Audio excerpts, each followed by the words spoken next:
વાસ્તા માર્ગ પર આલીપોરમાં આવેલ વિન્સન કેમિકલમાં ટેન્કરમાં વેલ્ડિંગ કરતા સમય અચાનક ધડાકો થતા કંપનીમાં છેલ્લા 13 વર્ષથી વેલ્ડિંગનું કામ કરતા કલમઠા ગામના 48 વર્ષીય યુવાનનું ગંભીર ઇજાના કારણે મોત નિપજતા પરિવારજનોએ હોબાળો કરી લાશ લેવાનો ઇનકાર કરતા એક સમયે વાતાવરણ તંગ બની જવા પામ્યું હતું। પોલીસ મથકેથી પ્રાપ્ત માહિતી અનુસાર વાંસદા રોડ પર ચીખલી તાલુકાના અલીપીર ગામે આવેલ વિન્સન કેમિકલ કંપનીમાં છેલ્લા 13 વર્ષથી નોકરી કરી વેલ્ડિંગનું કામ કરતા રાજેશભાઈ ભાણાભાઈ પટેલ રહેવાસી કલમઠા ગામ સરાફળિયા તાલુકો ગણદેવી જિલ્લો નવસારી જે સોમવારની બપોરના સમયે કેમ્પસમાં જીજી 17Y2122 નંબરના ટેન્કરમાં વેલ્ડિંગ માટે જી વેલ્ડિંગ મશીન હોલ્ડર ચાલુ કરતા જેમાં સ્પાર્ક થતા જ ટેન્કરની અંદર બ્લાસ્ટ થતા તેઓ ફંગોળાઈને નીચે પડતા ગંભીર ઈજા થતા સારવાર અર્થે ચીખલીની ખાનગી હોસ્પિટલમાં ખસેડાતા ત્યાં તેમનું મોત નીપજ્યું હતું। બનાવ અંગેની જાણ થતા પરિવારજનો અને સ્થાનિકો મોટી સંખ્યામાં હોસ્પિટલ અને કંપનીમાં ધસી આવી હોબાળો મચાવી કંપનીમાં જવાબદાર વ્યક્તિ ન આવે ત્યાં સુધી લાશ ન લેવાનો ઇનકાર કરતા એક સમયે વાતાવરણ તંગ થતા પોલીસ કાફલો પણ ધસી આવ્યો હતો। બાદમાં પોલીસની દરમિયાનગીરીથી મામલો થાળે પડ્યો હતો। બનાવ અંગેની ફરિયાદ જિગ્નેશ બાલુભાઈ પટેલ રહેવાસી કલમઠા ગામ સરાફળિયા તાલુકો ગણદેવીએ કરતા વધુ તપાસ પીએસઆઈ FH પટેલ કરી રહ્યા છે।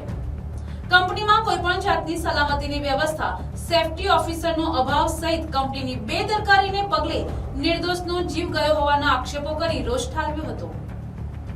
રાજેશભાઈના પરિવારમાં તેની માતા અને 2 બહેનો હોય તેઓનું એકમાત્ર આધાર સ્તંભ હતો જે ગુમાવતા પરિવારજનોમાં શોકની લાગણી ફેલાઈ જવા પામી હતી। ટેન્કરમાંથી કેમિકલ ખાલી કર્યા બાદ પૂરતી સફાઈ કર્યા વિના અને આ ટેન્કરમાં તાપમાન ઓક્સિજન લેવલ સહિતની તપાસ કર્યા વિના જ ટેન્કરમાં વેલ્ડિંગ માટે ઉતરતા કોઈક કેમિકલની હાજરીને પગલે વેલ્ડિંગ સમય સ્પાર્ક થયા બાદ બ્લાસ્ટ થયો હોવાનું કહેવાય છે। કલમઠા ગામ શું ઘટના બની છે?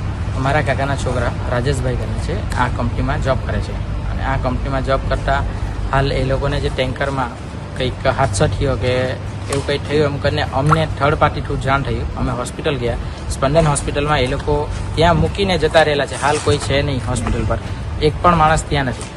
હવે અહીંયા અમે એ લોકોને ફોન કરીને પૂછતા છે કે ક્યાં છે, શું છે, સેફટીનું શું છે, કોઈ સેફટી મેનેજર પણ આવવા માંગતા નથી, પછી કંપનીનો માલિક પણ આવવા નથી માંગતો। ત્યાં અહીંયા કંપની પાસે અમે આવ્યા છે અને એમને પૂછતા છે તો નથી કોઈ જણાવતા, કંઈ જણાવે નહીં ને કંઈ કહેવા માંગતા નથી। અને એ લોકો અમે જ્યારે જોયા તો એ લોકો અહીંયા જમ્યા કરે, નાસ્તો કરતા, અમને ફોન પર એવું કહે છે કે અમે કંપનીથી નીકળી આવેલા છે, હોસ્પિટલ પર આવતા છે, પણ એક પણ વ્યક્તિના હોસ્પિટલ પર આવ્યા નહીં। 2 કલાક થઈ ગયા છે, હજુ કોઈ આવ્યું નહીં મળે। ઘટના બની છે હવે એ એવું કહે છે કે એમના કોઈક સુપરવાઇઝરે કહે છે કે વેલ્ડિંગ મારતા કંઈ હાદસો થયો એવું કહે છે।